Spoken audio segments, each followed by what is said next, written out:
Hello everybody, my name is Troublemaker. It is April 12th, 2014, and this is Wargame Talk, the semi-frequent podcast for Wargame Airland Battle. So, if you haven't noticed already, naval ships are released. Capital ships will now cost 500 points, making them actually a very large investment. Flanking shots on said ships are more powerful, whereas rear shots and forward shots are not. Seaplanes and helicopters have both been respectively buffed. Seaplanes now have ridiculous amounts of damage, and the helicopters will actually also react as recon helicopters, which gives them a little more functionality on the land as well as in the sea. As well, Red 4 is now considered to be overpowered. The balance works out that Red 4 get better ships, and Blue 4 get better planes and helicopters. In tournament news, we have two tournaments, or sort of tournaments, being announced. The first is Clash of the Clans 3. This one will be guaranteed a 3v3 tournament. It will most likely be Conquest, but the rules are not cemented yet. There is an announced release date. It will begin 2 weeks after the game has launched, making it our first major tournament of the Wargame Red Dragon, and of course it will be hosted again by REDDQ. More news will be coming out on this one relatively soon. The other big announcement is the creation of a Wargame Red Dragon League. This will be a continuous league. I'm assuming there will be occasional tournament round-offs to figure out who's in number one ruling the league until further notice, and rules are not set yet. Currently a little bit disorganized, but it's not set to release for a while. Signups are open, however, and it will probably be, if you're a newer player to the game, this will be your best route to getting into competitive play.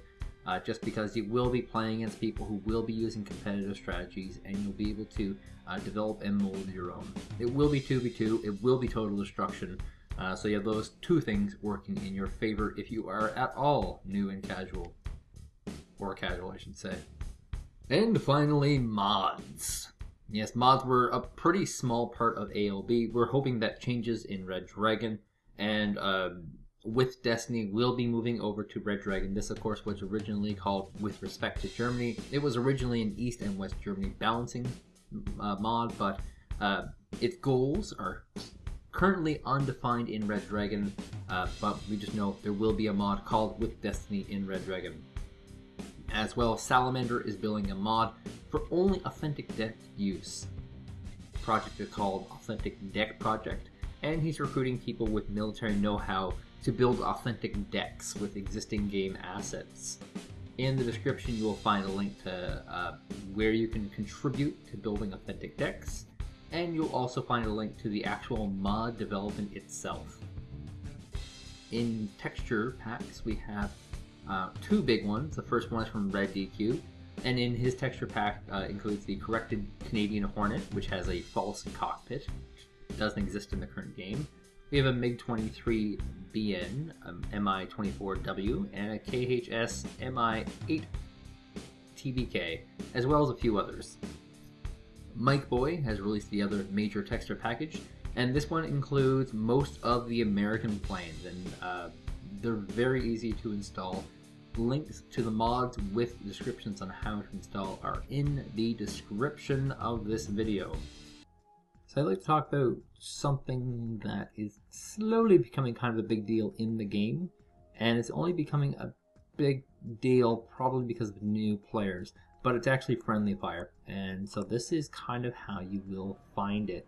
Now this player here, Gold Guns PL, has rallied out 3 rocket-based helicopters, and he also used a rocket plane.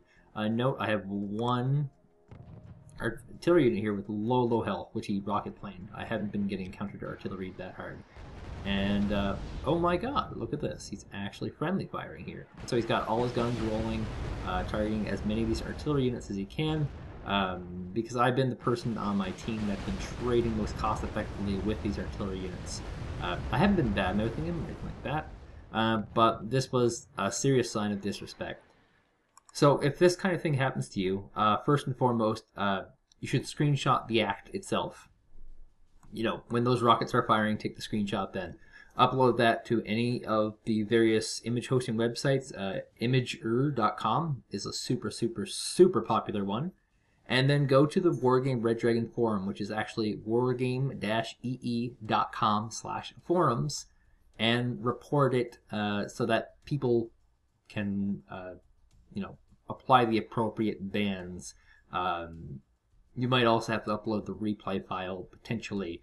But the more we can get rid of these team killers, these friendly firers or unfriendly fires, the better off we will be. There's been a lot of them in the community, and I just like to take this time to highlight that there is in fact a way to fight back. If this does in fact happen to you, please, please, please make sure to report it on the forums.